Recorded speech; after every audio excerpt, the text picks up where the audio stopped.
Caroline Li says the killing of 6 Asian women in Atlanta was kind of her worst nightmare come true. The fact that these small microaggressions and things we experience on a daily basis could become violent and could lead to our eventual deaths. I think that's what was so scary about it. From the New England News Collaborative, this is Next: the Atlanta killings and the inextricable link between racism and sexism. And what we eat and where we eat it has changed for many of us over the past year. I have just loved seeing how many people are really engaging with cooking in a new way because they're working from home. Plus, a right whale was recently entangled in a rope off Cape Cod. This has caused an outcry from fishermen who say they're being unfairly blamed. Hey, involve us in the process. Show us the rope. Let us weigh in on what's going on. It's next.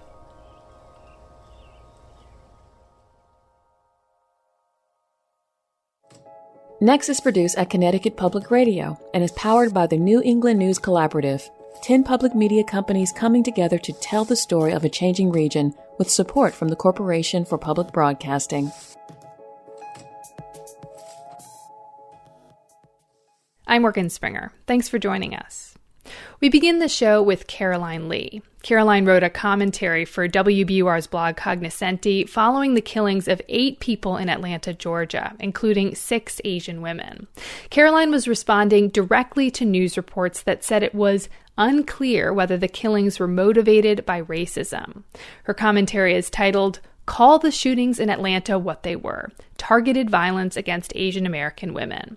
Caroline is a student at Harvard Medical School, and she joins us now. Welcome to Next. Yeah, thank you for inviting me here and for starting this conversation. So the man who's been arrested and charged with murder told police he was motivated by a sex addiction, not racism. You write, quote, "Racism and the sexual violence perpetrated against Asian women are not separate issues, but matters that are inextricably intertwined with one another." Talk about what you mean. Yeah. In a lot of the media portrayal of the crime that happened in Atlanta and a lot of the discussions about why did this person decide to open fire in these massage parlors that were primarily Asian run, a lot of the conversations focused on the motivations behind it. And I wanted to make it very clear to individuals who were learning about this that it didn't matter to me what his motivations were, that he thought it wasn't related to race, but the impact of the actions spoke for themselves. That the fact that 6 out of 8 of the individuals who he killed were Asian females who were working or visiting these parlors was not a mere coincidence.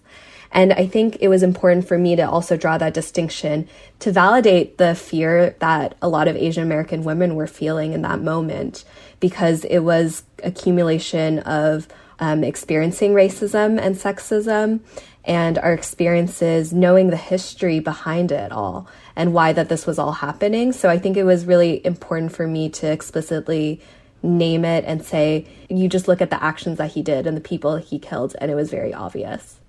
You share in your commentary that as an Asian woman, you have personally felt like you can't escape the stereotypes associated with your identity.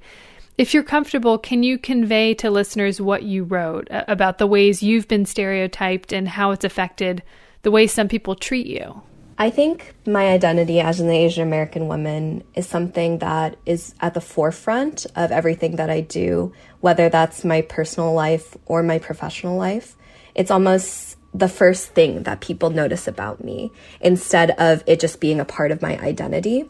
And I think that's one of the reasons why it has been so difficult for me. For example, I'm a second-year medical student at Harvard, and I cannot tell you the countless number of times when patients that I have cared for have made comments about my identity to them. And sometimes that's sexual comments. Sometimes I'll be doing a physical exam and people will say things that are very sexual or make a comment about my background and the fact that I am an Asian female. Sometimes they see my identity as an invitation to start a conversation about the time that they had an Asian girlfriend. And in a lot of these cases, I feel very powerless to really say anything in response. And it's very difficult for me. And I say all this to make the point that if this is what I experience in a position of immense privilege as a medical student, wearing a white coat, it's almost infinitely times worse in my personal life when I do not have that respect and privilege associated to it, and how much worse it is for the women who are working in service industries, who are masseuses, who are waitresses, who are nail technicians, and who were the victims of the really painful murders last week.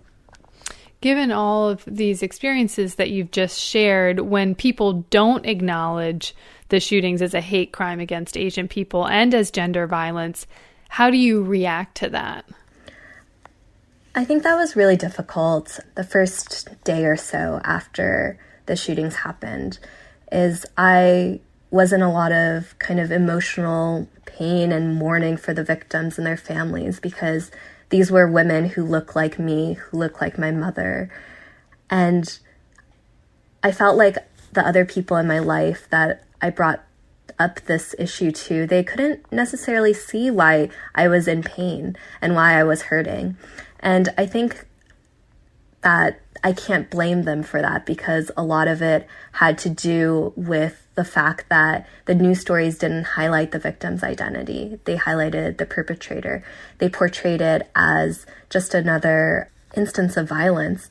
However, for me, it was always more than that. It was kind of our worst nightmares as Asian women really coming true. The fact that these, small microaggressions and things we experience on a daily basis could become violent and could lead to our eventual deaths. I think that's what was so scary about it. And I think that's why it is important to explicitly label it as a hate crime, so that we can acknowledge that issue, and so that, other women like me, we don't have to explain to others why we are kind of pained by this experience, because it speaks to going through our entire lives with these identities. Yeah, I mean, there's a history of violence against Asian and Asian American people in this country that many have argued has not gotten enough attention. Do you feel that way? Definitely. I think a lot of people acknowledge that there's been an increase in Asian American hate crimes, especially due to COVID and the pandemic. And I definitely think that's true, but I think it's also important to acknowledge that this history of racism and discrimination hasn't just happened because of COVID. There's a long history in this country of specifically excluding Asian workers, preventing them from coming to the United States, interning them in concentration camps in World War II. In regards to the Japanese Americans, there's a long history in this country of treating Asians as an other, as the enemy, that has been perpetuated ever since, and you can really see in modern day. And I think it's important to educate ourselves about this and speak about it, because that helps justify and contextualize these experiences. Well, thank you so much for sharing your experience and your story. Irene Li is a student at Harvard Medical School and author of a recent commentary for WBUR's Cognoscenti titled "Call the Shootings in Atlanta What They Were: Targeted Violence Against Asian American Women." Caroline, thank you so much for coming on Next. Thank you for inviting me. There have been 3,800 reported incidents of verbal assaults, shunning, and physical violence against Asian Americans and Pacific Islanders since last March. The organization Stop AAPI Hate says there are likely far more that have gone unreported. WSHU's Cassandra Basler reports on how anti-Asian hate incidents have renewed the push for civil rights in communities across the country. This story originally aired in July.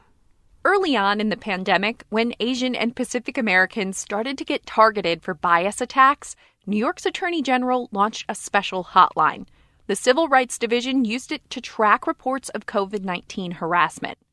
Connecticut's Attorney General wishes he could do the same. In our office, we don't have that. Attorney General William Tong wants Hartford lawmakers to give him power to prosecute hate incidents and civil rights violations. Half the states do, but we don't. And I think people presume already that we do. They presume that we have criminal authority, which we don't. Tong says the coronavirus that spiked anti-Asian hate crimes also made it impossible for lawmakers to meet and vote about his proposal to help. It's personal, too. Tong is the first Asian American to be elected to statewide office in Connecticut, but he still remembers how one Democratic delegate said she supported his record, not him. And I said, well, if you like my work and think I'm doing a great job, why won't you support me? And she said, because, you just don't look like what I think an attorney general should look like. That was 2 years ago. Today, Tong's office fields calls like this. Someone in Stamford recently was at a supermarket and she was asked, when was the last time you went to China? And are you from China? And she said, I've lived in this country for decades. And the checkout attendant sprayed her and her groceries with disinfectant. Tong says the victim wants to remain anonymous. It's tough to talk about.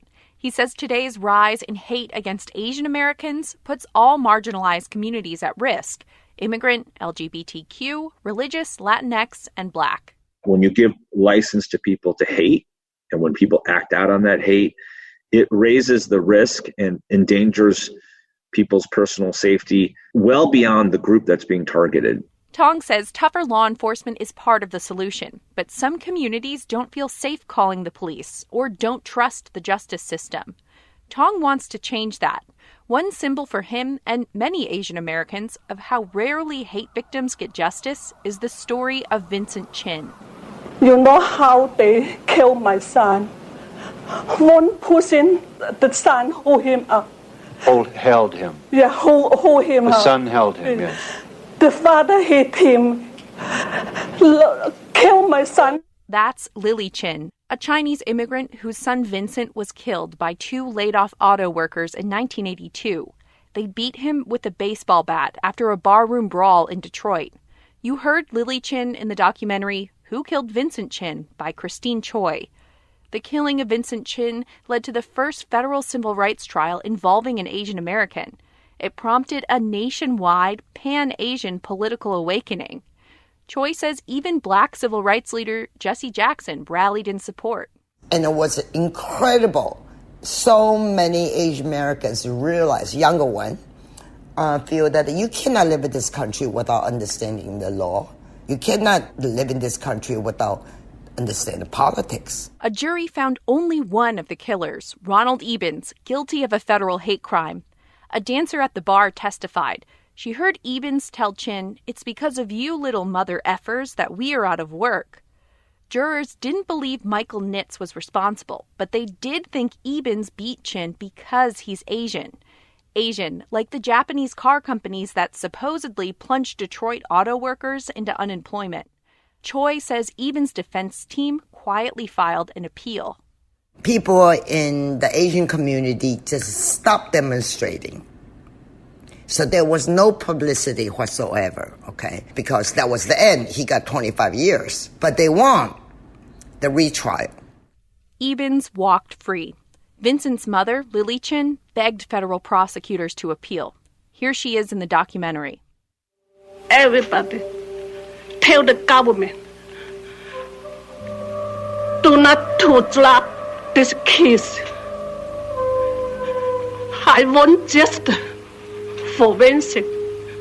I want justice for my son. Neither of Chin's killers went to prison. Choi says Lily Chin was too inconsolable to stay in the U.S. She moved back to China. Stephen Choi is the executive director of the advocacy group New York Immigration Coalition. He works with immigrant communities in the city, and the largest group is Chinese. He says many in the Chinese immigrant community feel the city has neglected them during the pandemic. NYPD was not doing enough to protect some of these community members from being the targets of assault and hate crimes. Choi says he sees more New Yorkers channel that disappointment into activism to overhaul the criminal justice system. I do think that's one of the underlying reasons why you've seen more instances of solidarity within the Asian American community for some of the Black Lives Matter protests. And Choi says these protests bring up complicated feelings for those in the Asian community who remember the unrest of 1992. That's when a jury acquitted white Los Angeles police officers who beat up a black man named Rodney King. Residents of all races looted. Choi says the media focused on images of Korean immigrants defending their shops only from African Americans. Those images created a story of animosity between the Asian and black communities. I think a lot of folks in the community recognized, okay, this is another instance where I think there's going to be an effort to try to pit other communities against each other. Let's avoid that. Let's not buy into the narrative of immigrant shopkeepers being attacked by black community members. Let's actively renounce and denounce that. When businesses were looted in Minnesota, some Asian restaurateurs in Minneapolis posted on social media in support of Black Lives Matter, saying things like, "My property can be replaced, lives cannot." But not everybody feels this way. Choi says there are thorny conversations happening in the Asian community now. These issues are all related. People calling us purveyors of Kung Flu, hate crimes being committed against Asian Americans, Black Lives Matter issue. We all need to be connected around those things. And, one fight for this community has to be everybody's fight. Choi says several Asian and Pacific American advocates have joined with Black-led protests to demand the New York Police Department direct $1 billion for social services. Last month, the city moved that amount from the NYPD, but activists say the funds are not being reinvested in their communities. For the New England News Collaborative, I'm Cassandra Basler. That story is part of WSHU's series Virus of Hate on anti-Asian racism during the pandemic. It originally aired last summer and is supported by the Graustein Memorial Fund.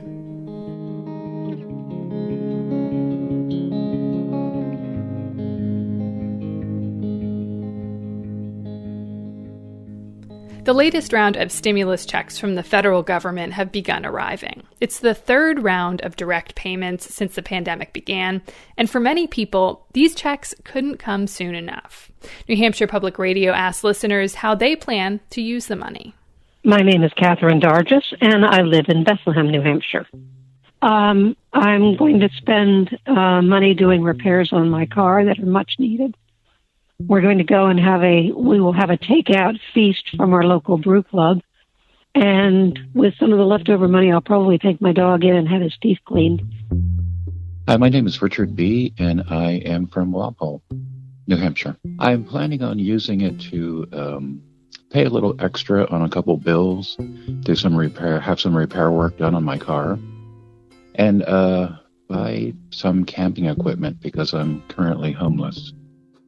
So I was working part-time for the last 8 years as a psychotherapist.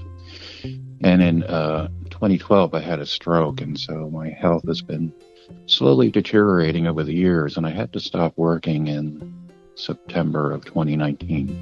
And so since then, I've been sleeping on couches and trying not to sleep in my car because it is pretty cold here in the wintertime. My name is Pat Lynch, and I'm in Henniker, New Hampshire. I have no insurance, so I'm going to use it to get a pair of glasses and an eye exam, which is badly needed. And the rest is going to go toward my basic living bills. The pandemic hit, I was working with a 29-year-old gentleman who has Down syndrome, and trying to get him independent and into the community. And of course, he wasn't able to go anywhere. So I lost that job. My name is Beth Salerno, and I live in Ware, New Hampshire. We're donating the majority of it to organizations that are addressing the losses that so many people in New Hampshire have had. Loss of food, loss of jobs, loss of places to live. We wanted to get it out in the community where it could do some good as quickly as possible. We've been affected by the pandemic like everybody else, but we've also been really lucky. And we have a home, and we've both got stable jobs. So we just figured other people needed the money more than we did. So donating it seemed the right thing to do. And I think it's pretty important for people to have some money and to feel like someone is trying to help them. I think that's important. Oh, absolutely. And I am very grateful. It did come at a good month because I'm just doing gig work right now, and I haven't had enough work this month to get my basic living expenses met. And save the rest for the next disaster that's going to come up in the family. There's always something that comes up. That was New Hampshire Public Radio listeners sharing plans for their stimulus checks. The story was produced by Todd Bookman. Coming up, how the pandemic has changed our relationship with food. Plus, an entangled North Atlantic right whale off Cape Cod prompts fishermen to ask scientists to show us the rope. Basically, give us proof that fishing gear is to blame. It's next.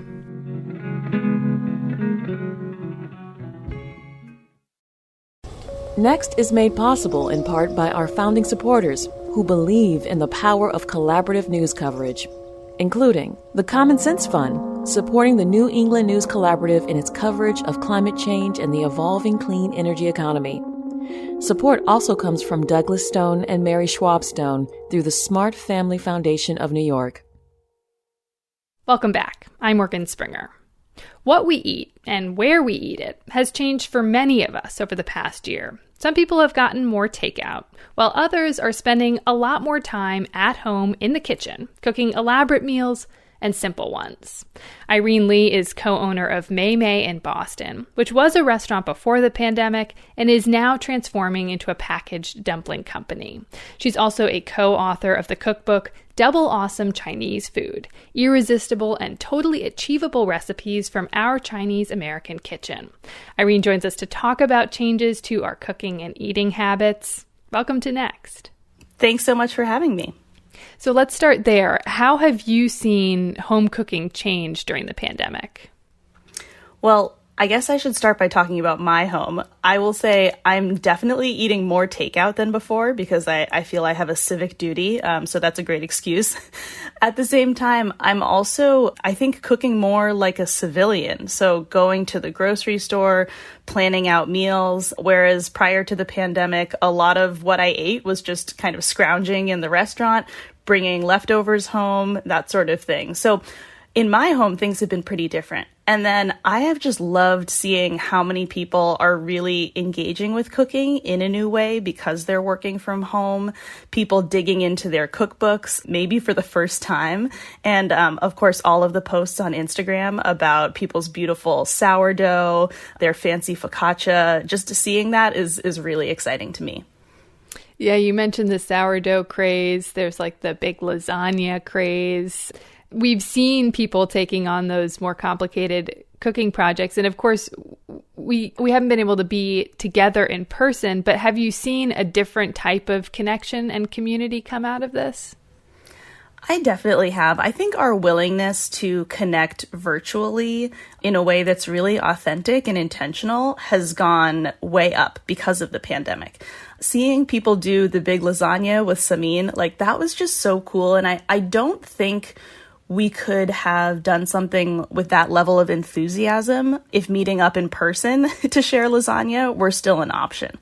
Another example would be at May May, we used to do dumpling classes in person, and then because of the pandemic, we moved them virtual. And actually, there's so many benefits to doing the class virtually that we probably won't ever go back to in person. Really? So you don't think you'd go back to in person? Say more about like what is it about virtual that kind of works better? Well, the virtual class is less expensive for us to produce, and so we can make it more accessible for our guests. So I would say that's the first thing. It's about a third of the price of what we used to charge to do the events in the restaurant. The second thing is that our guests have so much more freedom to make their own fillings, to modify however they want. They can also just sit in on the class and then make dumplings on their own time whenever they feel like it. I think the very best part, though, is that now people all over the country can join together in a class.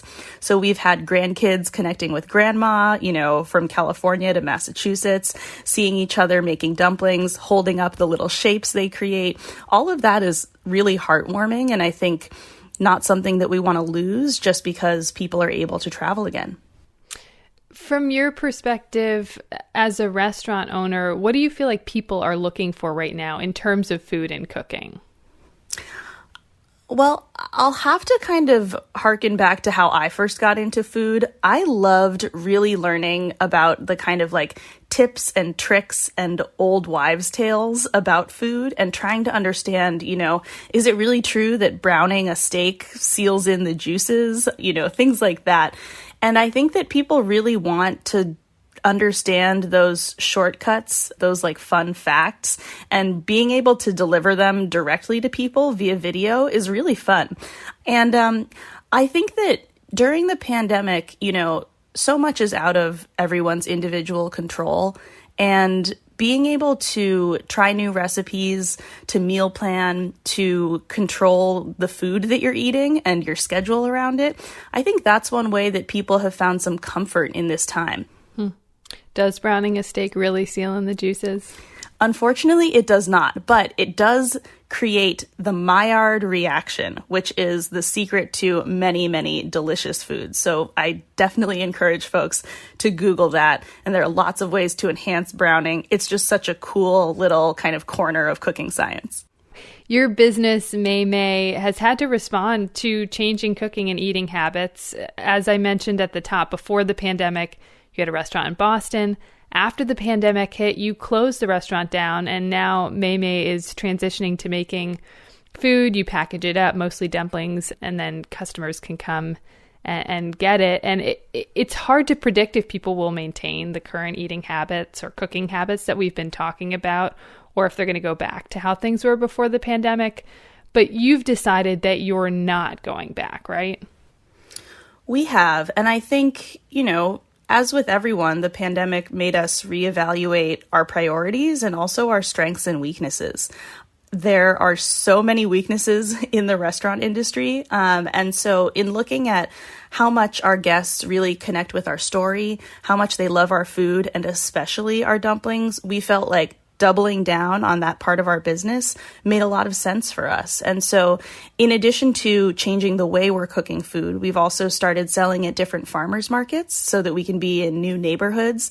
And we're looking at getting our wholesale license so that we can continue to expand and potentially be in specialty stores, grocery stores. So right now we're making dumplings as fast as we possibly can. And then we're excited to see how much we can scale and how much we can sell.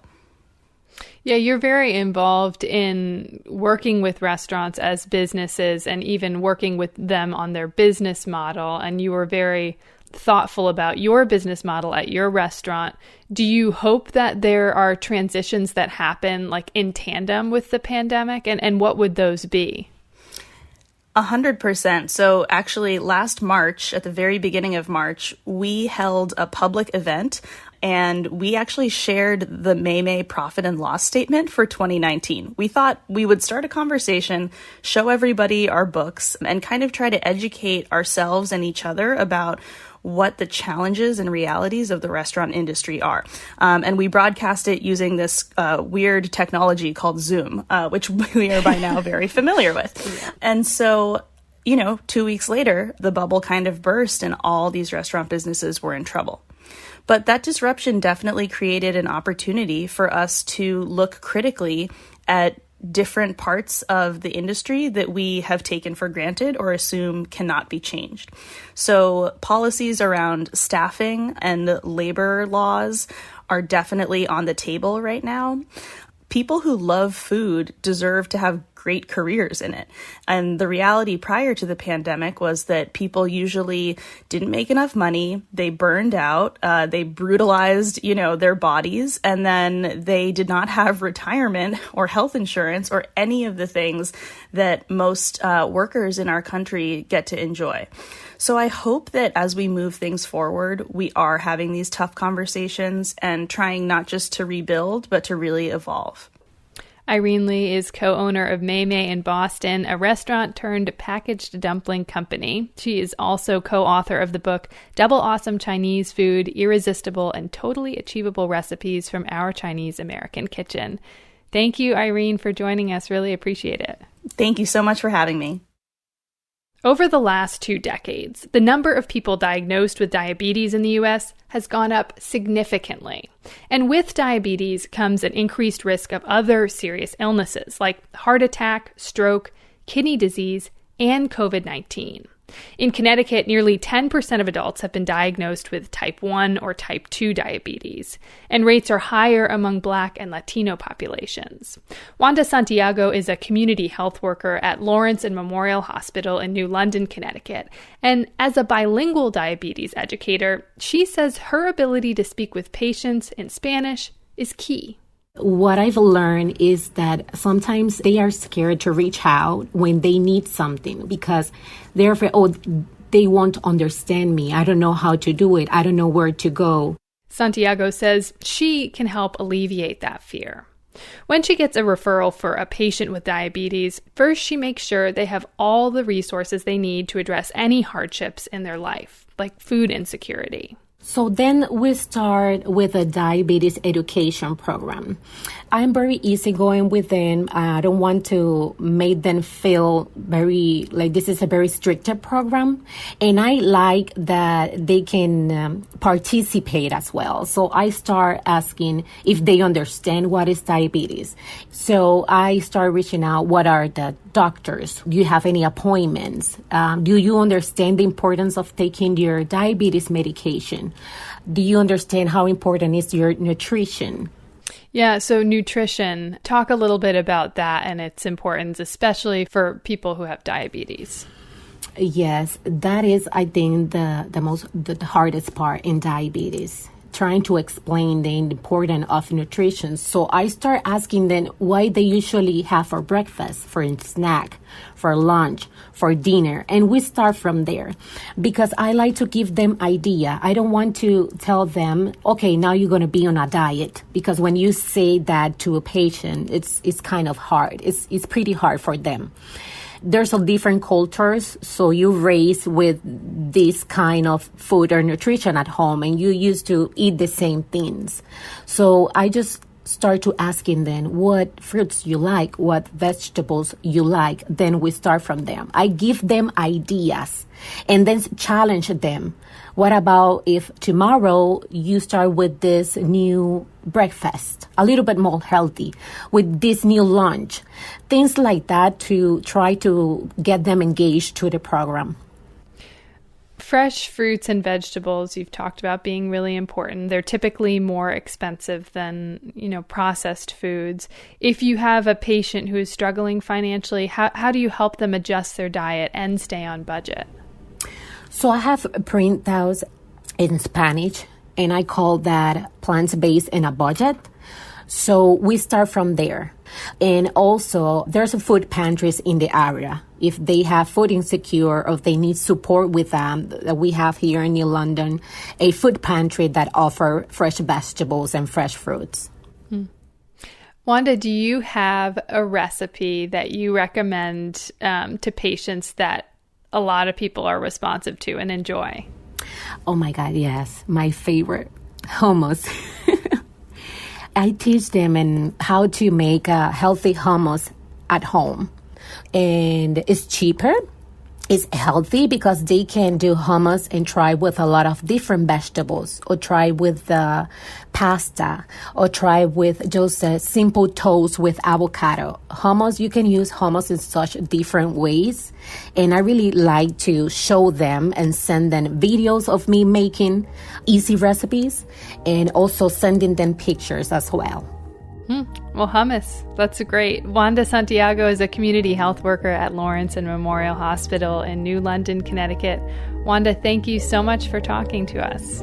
Thanks to you, and thanks for your time. I appreciate it.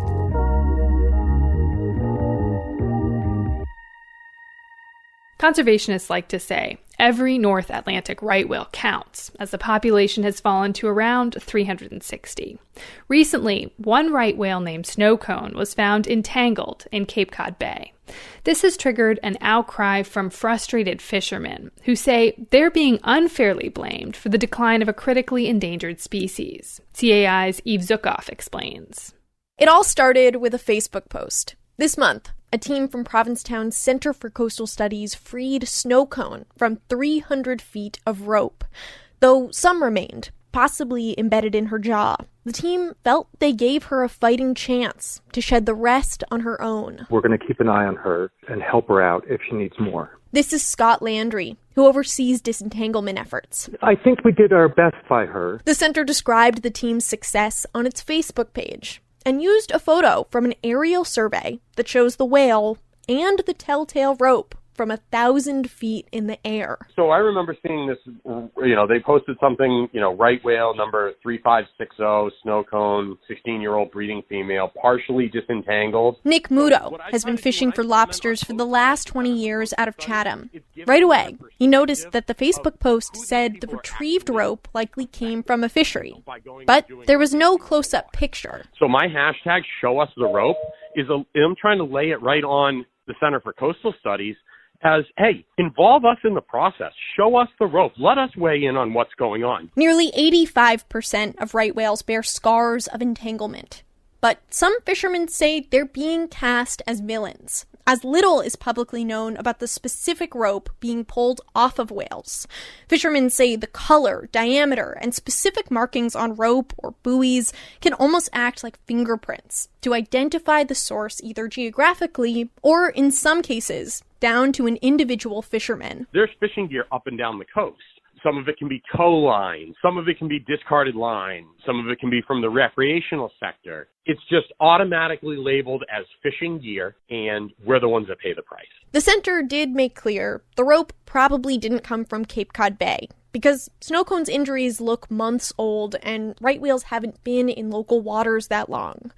And also, the Center for Coastal Studies isn't collecting evidence. That job belongs to federal analysts and law enforcement groups that have to be able to study the gear first before releasing photos. Law enforcement will open up an investigation into it. Until the investigation is closed, we don't release a lot of information. Colleen Coogan is a wildlife protection official for the Federal Fisheries Service. She says a law enforcement team and a group of gear analysts, including several fishermen, examine retrieved gear in a warehouse in Rhode Island, where members of the public can request a tour.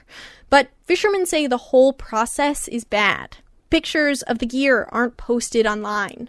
Rather, the federal government produces a report that includes descriptions of gear without any photos. And the reports come out so infrequently that the last one is 4 years old. It's a little stall. I want to see proof. That's Jeff Richardson, a sandwich lobsterman who's also been fired up about transparency. He says this is especially frustrating because the stakes are growing more dire. To protect the whales, Massachusetts regulators have required the state's 800 lobstermen to use special rope that breaks more easily under pressure from whales. And they've closed the lobster fishery in nearly all state waters from February to May. In our phone interview, I asked Coogan, the wildlife protection official, whether not releasing photos creates trust issues for fishermen. I think the question that they would want me to ask is, how are the regulations justified by the evidence that you possess? Yeah, that is the million-dollar question, right? So we're authorizing a fishery that we cannot state with confidence is not contributing to the serious injuries and mortalities. And we're not allowed to do that. That's what the laws say. For their part, fishermen say they understand that the whales need to be protected, but they don't feel like they should be expected to take everything on faith. They say they're being regulated nearly out of existence and can't even see photos that might prove they're to blame. It only leaves Richardson with less trust and more questions. Why wouldn't you want to try and prove your point saying it's fishing rope, but you're not going to show us any pictures of what you found? To put it simply, they say, show us the rope. For the New England News Collaborative, I'm Eve Zukoff. After the break, two local artists reflect on the pandemic, their work, and their bottom line. It's next. Next is made possible in part by our founding supporters who believe in the power of collaborative news coverage, including the John Merck Fund, supporting the New England News Collaborative in its coverage of climate and clean energy. Okay, we're back. The pandemic has brought acute hardship for many artists in New England, and today we're going to hear from two of them. We begin in Massachusetts, where the state's Cultural Council says individual artists have reported more than $30 million in lost income over the last 12 months. WBUR's Ariel Gray spoke with one local singer. It's been a really long week without you. That's the voice of Chelsea-based singer Soni Mai. She remembers the last gig she worked before the COVID-19 shutdown last year. It was a cold February weekend night. It was at Capone's in Peabody. It was a bar gig, and it was not as busy as it usually is. Mai was paid in cash, so she didn't think to save the money that she had made. So, I'm over here using that cash all willy-nilly because I'm like, okay, next week I have a gig at the Burn anyways. But things did close down, and Mai's gigs started to get canceled one by one. So, when the pandemic hit, that was, majority of my income. That was, out the door. Mai, who's 27, is a Berklee College of Music graduate and has been singing professionally for years. She sang at weddings nearly every weekend in 2019. She was expecting 2020 to be similar. If the pandemic never happened, the wedding started in April, and it would go all the way to December. So it's a gig every single weekend. Each wedding gig would be about $400. Mai estimates that in 2019, she made around $17,000 before taxes from her wedding gigs. But post-pandemic, Mai barely broke $2,000. She still has an office job to fall back on, but even that isn't enough. I only have my full-time job, and my full-time job is, honestly, I make enough to just, pay my rent. And then I'm, penny pinching to, make sure I have groceries to last the next 2 weeks. You know what I mean? Living in Massachusetts isn't cheap. Mai currently rents an apartment in her hometown, Chelsea. So my rent is around $1,300. Then you have my car note. My car note is around $300, $310 around there. And then my car insurance is about $280. Mai spends over $2,000 a month just for her basic necessities. The first round of stimulus checks helped her cover these costs. Because most of my paycheck has gone to bills, has gone to rent, has gone to groceries. The extra money that I could be using on myself, I have to save that because I'm anything could happen. Mai doesn't just have herself to worry about. Her mother, a Vietnamese immigrant who works as a nail technician, lost a lot of income when the pandemic hit. Also, the Asian, hate crimes that are happening right now. Nobody would, people are so weary of getting their nails done by an Asian or something. I don't want to see my mom struggle, but, I try to give money. The money I could use to, self-care, I give it to my mom. It's an added pressure that many working adults from immigrant families have to shoulder. Mai is currently working an additional job as a delivery driver for Whole Foods. I ended up getting a second job, and I started in January, but I'm only doing that until wedding season picks up. And I'm hoping that it does pick up because now Governor Baker is allowing dance floors for special events like weddings. Mai has one wedding tentatively booked in April.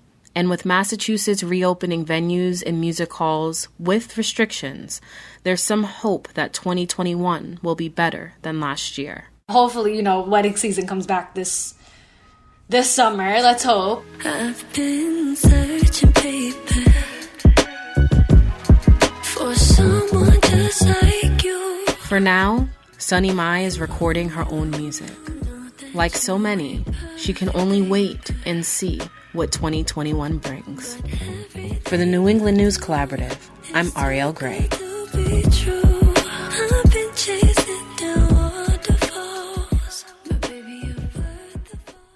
Now we turn to a painter in New Haven, Connecticut, who had a different experience this past year. While she didn't struggle financially, she did suffer loss. WBUR's Krista Laguera brings us the story. Last year, artist Marla McLeod sold a painting for nearly $10,000. enough money to pay her current rent for 6 months. She also worked 2 jobs, doubling her income. Teaching art on Zoom let her jump from Tufts University to Southern Connecticut State University without leaving her apartment. So it went from really having to work with next to nothing, which was not, I mean, it's difficult, but it's when you're used to living like that, I suppose it's okay. But now I don't have to, and it feels so good. I feel like my mind feels so free, and I get to do more work. McLeod was finishing her master's in fine arts last spring when the pandemic forced Tufts to shut down its studio space. She moved in with a friend just to have adequate space to paint. Her canvases moved with her, occupying wall space in her friend's home, her sister's basement, and now her own small studio in New Haven, Connecticut. For me, home is wherever I make it, but it's really important for me to have a space that I feel like is home. And there was a period of time, like in between having to be at my friend's house and having my own space, and then the COVID situation and moving to my sister's house, it was like none of these spaces feel like mine. That was disturbing to me. I didn't like it. She often says her apartment feels dry if it isn't full of art.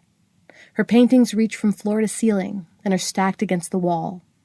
Portraits of Black women, friends of McLeod's, that relay strength and softness and dignity. Layers of fabric adorn several mannequins. She's preparing for a thesis exhibition that should have happened last year. And it did, online. If I want her skin to feel soft and luscious and realistic, I have to make sure to put those purples and those yellows and those greens in there in the spaces that they go in. And people are like, what? Purple, yellow, and green. Yes, purple, yellow, and green, all right? What Marla McLeod sees when she looks at the final painting she completed for that series will always be different from what others see. Someone else might notice the painstaking brushstrokes, texture, and colors that bring her large-scale portraits to life. They may see the contrast of the dark background against the figure and the vivid way she paints Black skin. What Marla sees as she unrolls this particular canvas of a dear friend is loss. One of the things about the painting is that I have to focus, and I have to focus on exactly what I'm doing and exactly where I'm at, what color I'm putting where, how much of it, and things like that. And so with this one, I think I spent more time wiping my eyes than I was, and that makes me lose concentration. It makes me lose where I'm at in a painting. Her brother died in Seattle last year, 3 days before her thesis deadline. Everything stopped. She asked for an extension. She spiraled, sitting in front of canvases, unable to work, and confronted with the sudden pang of grief. McLeod is one of 3, born in California and raised in foster care, not always together. It's still unknown how her brother passed, and because of the pandemic, they couldn't make funeral arrangements. She still hasn't visited his grave.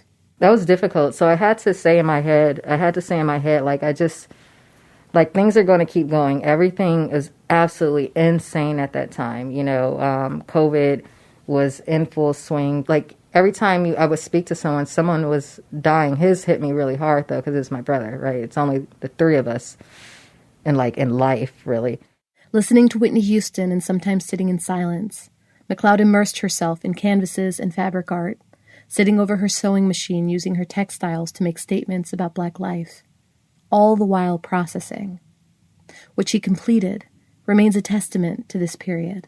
So when you look at this, what do you see?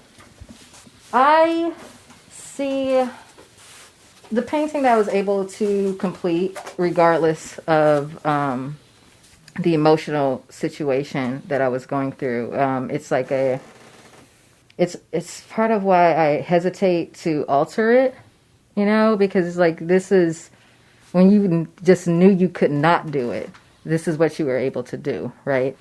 To McLeod, her art continues to serve as both an escape and a catharsis. It allows her the means not to simply survive, but to live. For the New England News Collaborative, I'm Cristela Guerra.